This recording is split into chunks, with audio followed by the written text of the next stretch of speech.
आता तर तुम्ही मूळ अय बसून बोलू नका. आता तर तुम्ही मूळ गाभ्यालाच हात घातलाय. महाराष्ट्र हे कधीही सण करणार नाही. हा फुले शाहू आंबेडकरांचा महाराष्ट्र आहे.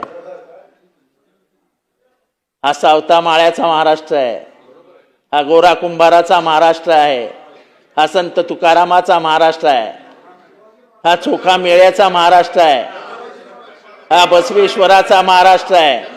आणि जेव्हा जेव्हा त्यांचा छळ झाला तेव्हा तेव्हा त्या छळाच्या विरोधात जाऊन इथल्या एका मोठ्या समूहाविरुद्ध ते उभे राहिले, लढले, झगडले आणि मोठे झाले. शंभूराजे, बरं झालं तुम्ही आठवण करून दिली. अहो मी बोलून दाखवलं. अहो त्यांचंच पहिलं घेतलं की त्यांनाच राज्याभिषेक करू दिला नव्हता तेव्हा नव्हतात तुम्ही. परत तुम्हाला आठवण करून देतो. अहो त्यांनाच राज्याभिषेक करू दिला नव्हता. आणि नाही नाही मी तुम्ही होतात की नव्हतात खरं तर आम्ही आवाज साहेब इकडे बघून बोला. त्यांनाही क्षुद्र म्हटलं गेलं, आम्ही तर क्षुद्र आहोतच.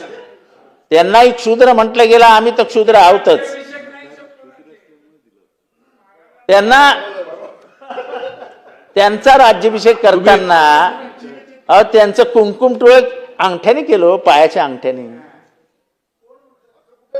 लिहिलंय, पुस्तकात वाचा, पुस्तकात वाचा.